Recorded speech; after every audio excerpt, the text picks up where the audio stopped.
clap? Can we clap as we welcome Evangelist Uche Okoro of the One Hope International? Keep on clapping, keep on clapping. All right. Thank you very, very much. Somebody is eating something, right? Are you sure you're eating something? Somebody is saying no. Who is not eating something? Let me see. Okay, don't worry, your own will come. If you didn't get finished, your own will come. But I'm praying that it remains so that you have your own. But if you know you have eaten something or you have something to eat, could you just give somebody a smile, very contagious smile? Let that smile be very contagious. Some people are shy. Look at somebody's face, give that person a very lovely smile. Is the person smiling back at you? If the person not smiling back at you, look at the other person. Give the other person a beautiful and handsome smile. Alright. So, what did you get from the smile? What was your experience when you get the smile? Nothing. But you know what? When you smile, you look more beautiful and more handsome. So endeavor to always give a smile. So I will need your attention. Would you promise me your attention? Please, I will want to beg the musicians to have us get some silence now. And I will actually want everybody to listen to me. I will not be preaching, but I'm going to share what I call life story. And it's going to make so much a great meaning to you. The subject we will be looking at this morning or afternoon is already known. Is actions and consequences. Actions and consequences. For the benefit of those who may be having a challenge with English or understanding what that means, it simply means what you do and what you get in return when you have done it or in the process of doing it. Before I proceed further again, let me thank Amara for having One Hope Camp. I want to promise you that the next time you will be having this program, One Hope will be 100% represented. We will give you the maximum support that is needed for this meeting. May interest you to know that the mother just became one of the board of directors for One Hope Nigeria. So we are glad we are identifying with our own, and we are very much happy to share in this burden. And I can assure you, it looks like one of those attempts. In a few years to come, you discover that you are having droves of mature human beings who are replicating the same thing you have started. Once again, let's celebrate our convener for this great job of faith she has just begun. The Lord will bless and prosper this work. My name is Uche Okoro, like you rightly you were told. And I feel so excited because I'm still a young person. And when I grow old, I would like to be like you. When I grow old, I would like to be like you. What it means is that I'll be looking younger when I grow old. So, but I'm glad I'm just like you now. But by the time I grow old, I will not be like you. All right. Are you happy to be here? Let me start with this story. 2 months ago, I was driving to the island. And so by a place called Yanawuru bus stop, a young man well suited. I mean, his tie was glittering. His shirt was sparkling. His suit is way out of this world. The guy was sweet in his dressing. And so he was waving at vehicle. And I was just wondering, why wouldn't this guy call Uber to simply take him? So while he was waving to stop a vehicle to help him to his destination. So I became the good Samaritan. I stopped by and I asked him, where are you going? He said, I'm going to Vienna. I said, okay, come in so that you keep me company. So we drove together and I promised to take him to his destination. He was looking so nice. And but it was a controversy of his dressing and some part of makeup on him. I have not seen people dressed that way before, or they are not very common.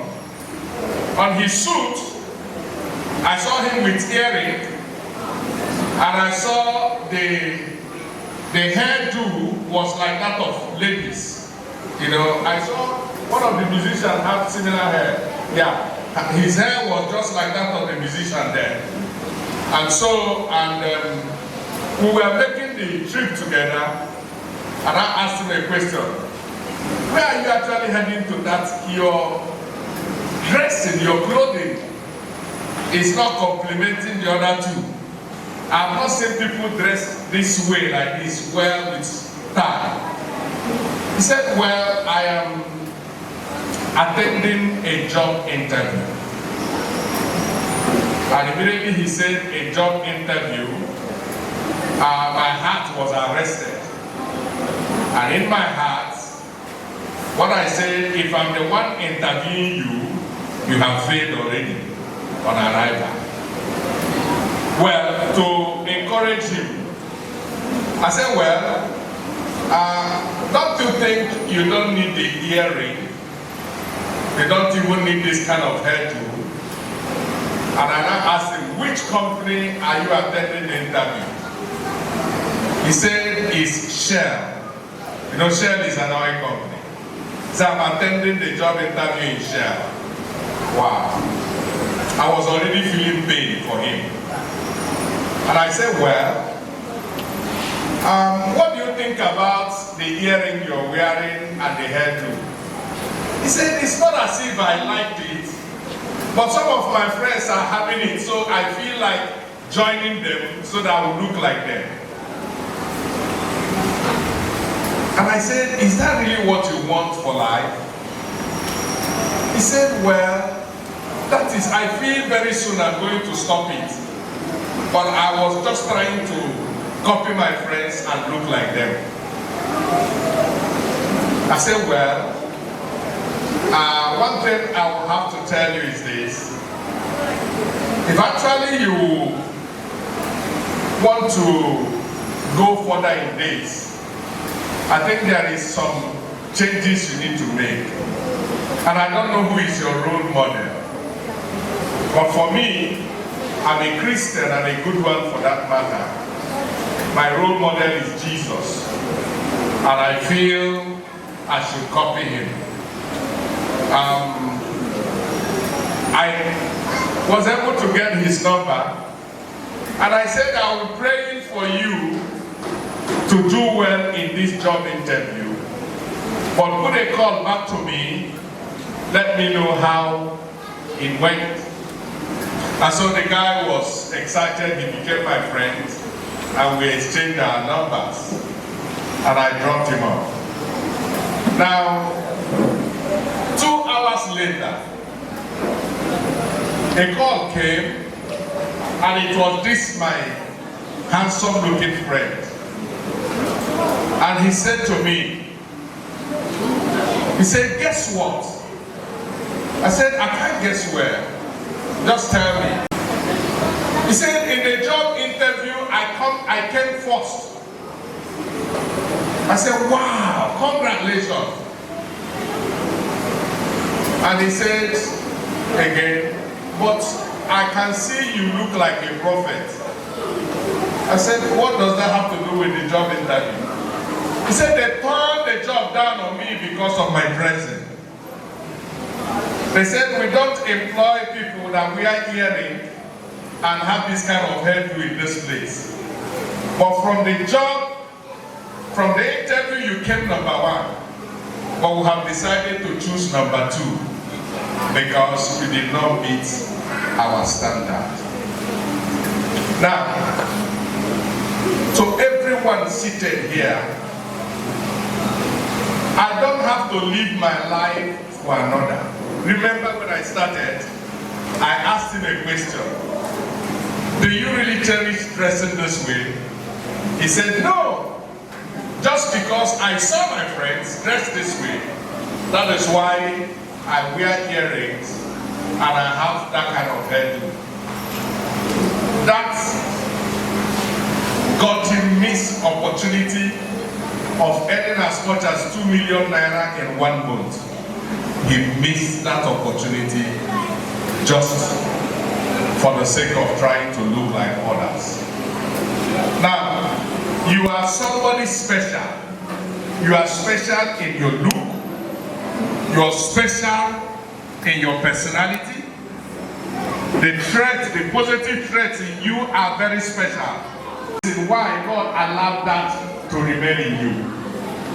Now let me tell you a better story.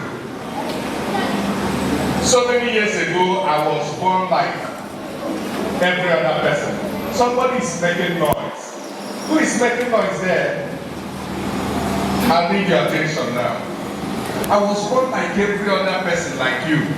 Very little boy. Some of you have the privilege of seeing your parents. You know them, you've seen them. Well, I was raised by a single parent. I didn't know my father, I didn't even see my father. So, 4 years down the line, my mother got married again, and the understanding is that this little boy will not stay with us. So my grandmother was the one that raised me up. So my grandmother was seeing me as the last child, and I actually enjoy the love of a grandmother. I'm always distracted when I'm hearing noise. So I began to grow like every other child, and I started schooling like when every other child should start school. But because my grandmother didn't have any good aspiration when it comes to education, and so nobody could play very good oversight in my education. But I used to confess from behind. Do you know what it means to confess from behind? What does it mean? I was always coming last. And each moment the exam is over, in our own days when they want to announce results, they will always gather us either in our classrooms. You people don't have big classrooms now. We will be like 70 in one class. Or they will bring us in an assembly and be announcing the result. So I will always be excited each day the result will be announced. Do you know why? I have already known I'm coming last. And each time they want to announce those that comes last, they will say, Uche Okoro came last. Everybody say, shame. And everybody will say, shame. And when they say shame to me, they make more noise. The ovation used to be high than those that came first, second, and third. So I'm always excited to hear them say, shame to me. So I will always be expecting the shame. You know, that happened. But you know what? In all of these failures, I didn't repeat a class. They will always push you over to the next class. You know, they hardly fail us in those days. So they will, otherwise, if you fail a pupil that time, the parent can come and wait you on the village, one of those track roads that beat the teacher very well. So every pupil in class that time is promoted. I knew I'll be going to the next class. Primary 1, primary 2, primary 3. Now at primary 3, some people are still talking there. If anybody talks to you again, tell the person I am listening. Don't disturb me. Are you hearing me? Good. And so in primary 3, the result had come and I came last again. And I asked, when I came back home that day, I began to think, why is other people coming first, coming second, coming third, and I'm always coming last? It became a problem for me. And I began to wonder, what do I do?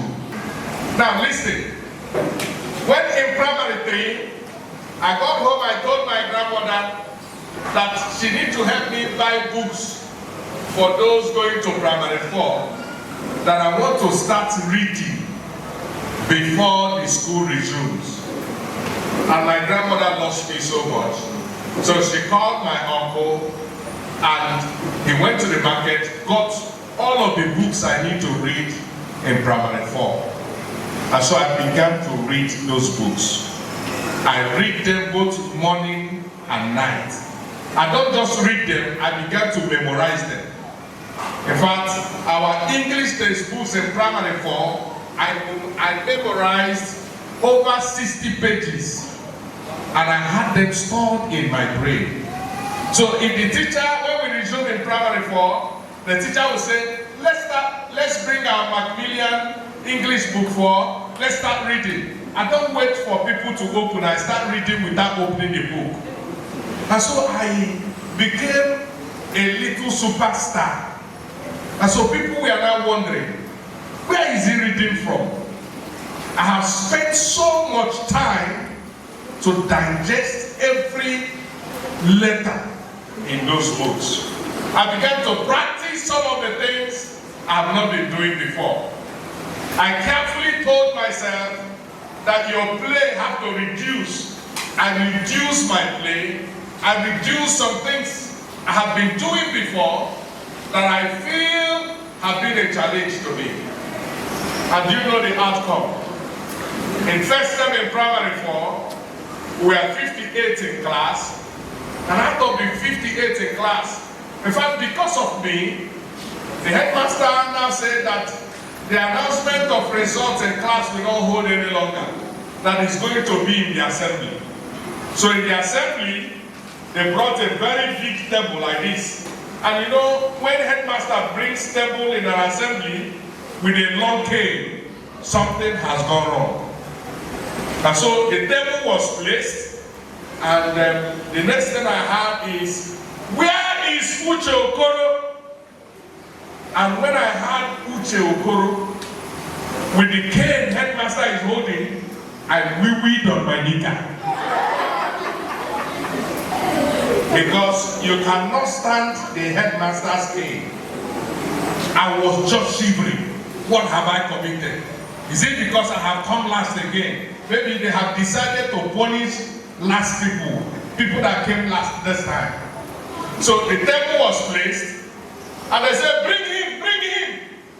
And they brought me, and instead of asking me to lie on the table, the headmaster now grabbed me and placed me on top of the table. And I was not taller than everybody, including the headmaster. And the headmaster said, this boy have made me proud. And he now started counting it. He said he left 58th position. He didn't stop at 50th position. He didn't stop at 40th position. He didn't stop at 30th position. He didn't stop at 20th position. He left 20th, he came to 19, he came to 18, he came to 17, he came to 16, he came to 15, he came to 14, he came to 13, he came to 12, he came to 11, and he had now clinched the 10th position. I thought somebody would clap for me. I said, you know what happened? Everybody, all the people jumped out from the line. They grabbed me on the table and they began to round the whole compound. They couldn't control them any longer. And while I was up there, I was just saying, oh, so success is this sweet. If I could come 10th position and I'm celebrated this way, what will happen if I come 5th position? You know, those people that come 1st, 2nd, 3rd, they are evil genius. You don't think about their position that time. So I was only thinking 5th position. I said, if I could come 5th position, then I'll be more celebrated. Now remember, we are talking about actions and consequences. You are going to see my actions to life and what it resulted to. And I was just wondering, next time I'm going to do well. Tell your neighbor, next time you will do well. So it became a morale booster for me. So next time I read more, I gave more time, and of course, I moved again from 10th position.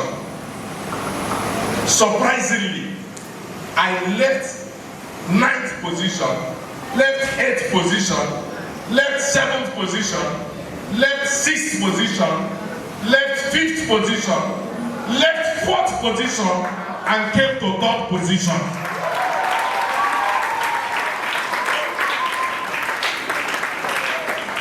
In fact, the young man that usually comes up cried home that day. He would have been happier that it's the person that comes forth took over from him. But somebody that left 58th position, all of a sudden found himself at the 3rd position. It was a wonder.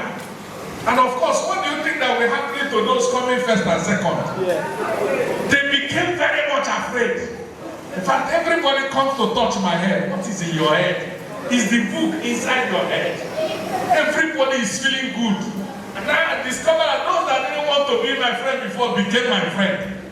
Everybody wants to identify with me. Tell your neighbor, success is sweet. Success is sweet. So it was, in fact, on that 3rd position, the most special gift for me for the first time in school. And you know what headmaster said after that result? He said, any day you come 1st position, you will not pay school fees in this school again. My head swelled up and I said, what? You mean if I come 1st position, I will enjoy all of this? And the next step, of course, you know, it has become a competition. The 2nd and 1st position, their positions were shaking. That somebody who is coming from nowhere wants to take over. And I began to read again. I don't just read because I want to read. I read them and I study them. I have a very simple way to explain what I have read in my head. I began to use some little ways to define what I have read. Lo and behold, the 10th came again. And that little boy from nowhere jumped from the 3rd position. Where did I get to? Where did I get to? And I got to 1st position.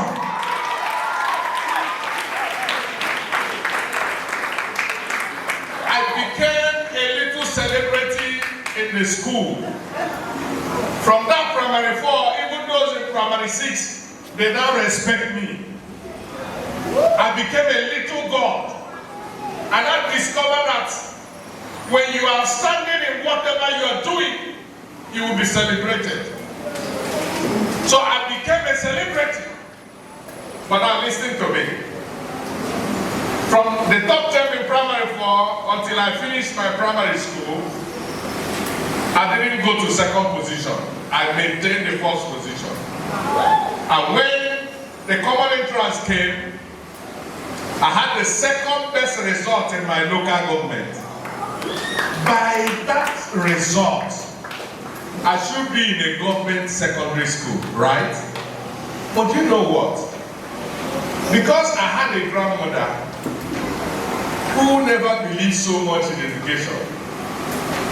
When I finished my primary school, the wisest thing she knew at that time is that I should go and learn a trade. So the opportunity of going to secondary school was just, eliminated. I was robbed that opportunity. I didn't see the four walls of a secondary school. So I went to the north and I began to learn what they call today automobile electrician. Oh, my time is so short. And I learned it for several years. And each moment I see some of my mates going to school, I'll be feeling so bad inside me. But one day I took a decision. I told myself I'm going to be reading the books they are reading. So what I do that time is that when my boss will give me money for breakfast, I will run straight to where they're selling those books. I'll be depositing them. I didn't eat breakfast for 7 months because I was saving money to read the books. When I finished paying for one, all the JSS class books they will give me, I will go and start reading without a teacher. I read all of those books, and so many years down the line, I found myself in Lagos. And when I came to Lagos, I discovered that where we were living, there is a tutorial center very close to our house. So when the teacher resumes in the class, I will resume in the room. I will be making so much notes. One of those challenges I had was mathematics, because it's not all about theory,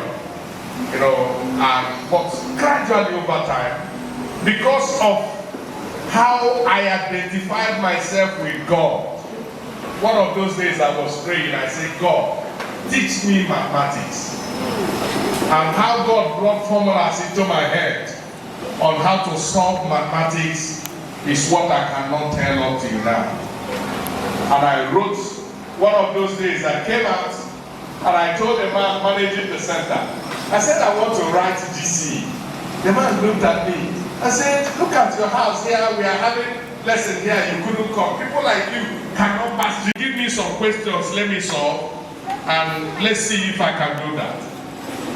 So the man brought some past question papers and said, okay, go and work on them, bring it back.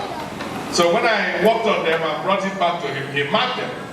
And he said, wow, that you even did better than my student. Then you can write this in.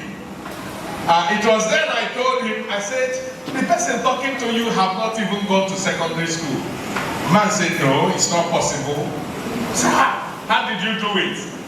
Do you have a special teacher? I said, I don't have. But I knew there was someone teaching me, and that is God himself. I teach myself, and God helped me. And so in the course of that, the man decided to use his money to buy form for me, register for that exam. And the day I was going to write the exams, everybody in my house were laughing at me. Look at the person going to write the exam.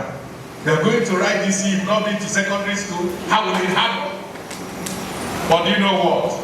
I wrote that exam, and in that one sitting, I had 3 A's, 4 B's, and 1 C. And I passed all the papers.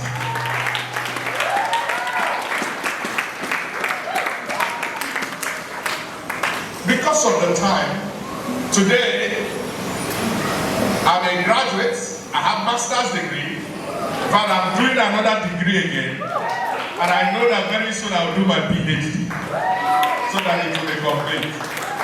But listen to me, before I'll pray with you. My decision in life came under one simple understanding, that the distance between success and failure is determination. Your actions in life can either make you or mar you.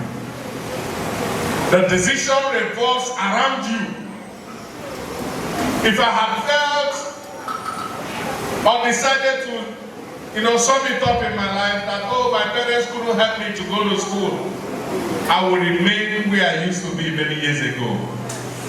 But I was so determined in my heart that come what may, I am going to cross that bar and I'm going to the top. And that is what made me get to where I am today. To grow in an organization and become the head of that organization today could only be God and an effort that is put towards it. Every one of you seated here have one special area or the other in your life that you can improve on and become a shining star. In summary, Proverbs chapter 22, verse 29. The Bible says, do you see someone skilled in their work? They will serve before kings. They will not serve before officials of low rank. Proverbs 23, verse 7. As one thinketh in his heart, in his heart, so he is. Proverbs chapter 9, verse 10. The Bible says, the fear of God is the beginning of wisdom. In summary, let me let you know that the good story of your life will not be complete until God is properly engrafted in your spirit.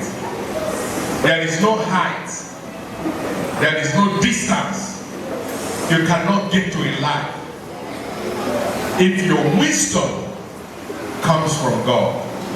Gone are those days when we think that if you are not on this side, you will not be anything. I've always told people that one of the best person whom his life in Christ have made a whole lot of changes is me. If there is no one single Christian, somebody who became a Christian at a young age and followed God whose life changed, if you didn't see one, see me. I am one of them. And following Jesus have not made me become substandard. Following him have not reduced me. Following him have not reduced where I want to get to in life. By God's grace, I have traveled to more than 40 countries in this world. In fact, I saw one of my friends in America some months ago, and we were chatting because he thought that I was still one of those foolish boys at home because he left quite on time. And when I was telling him some of the things the Lord have done, where God have taken me to, he said, even me that lives in America, you are better off than me. In fact, because of that, I'm deciding to follow your Jesus. One of those differences you can make is to let people know that I have a light and my light will shine. Can I hear you say, my light will shine? Say it like a minute, my light will shine. I believe with this viewpoint of mine, I have been able to convince you and not to confuse you that following Jesus and allowing your actions to go through him is the best that can happen to every one of you. Thank you, God bless you. If you are clapping, clap better. If you are clapping, clap better. Oh, God bless you, sir. God bless you, sir.